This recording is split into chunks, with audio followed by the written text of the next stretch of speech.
Hello, friends. Hey, Dad. My name is Esme. And I'm Esper. We are Pastor Michael's daughters. Hey, Per. Do you know why God made fathers to be jokers? To be the very face, hands, and voice of God the Father. That's right. God's child Elijah, he was so beaten down that he wanted to die. But how did God respond?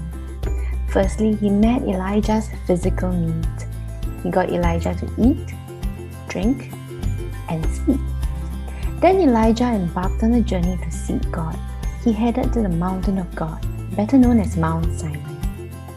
There he encountered a terrible windstorm that ripped rocks off the surface of the mountain.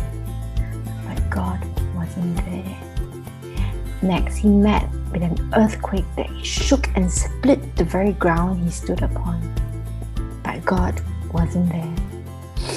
Then there was a fire that raged and engulfed everything in its path, leaving an aftermath of death. But God wasn't there. After the disasters passed, came the voice of God in a gentle whisper. In July 2012, I was thrilled when my dad handed me the keys to drive us back to Malacca from Port Dickson. It was my first long-distance drive and my first time on the trunk road. All was well until I decided to overtake the truck in front of me. The road was clear as far as I could see, so I went over into the other lane. Now, if any of you have driven a Toyota Answer before, you know that the car is pretty underpowered for such a big thing, and it took me a lot longer than I expected to gain the speed I needed.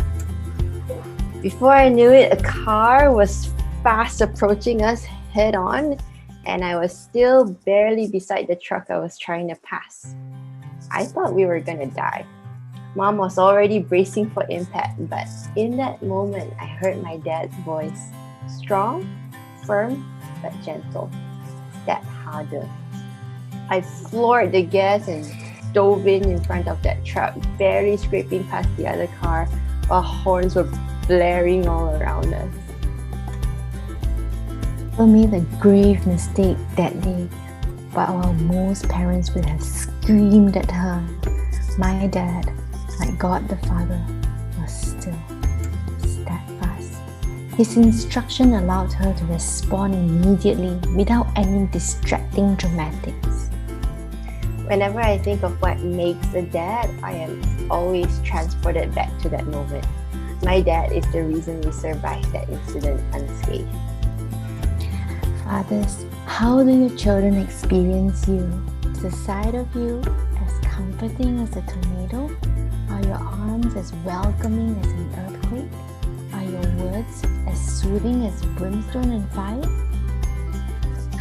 Happy Father's Day, Dad. And to all you other dads out there, may the Lord be with you as you strive to be a representation of God the Father to them.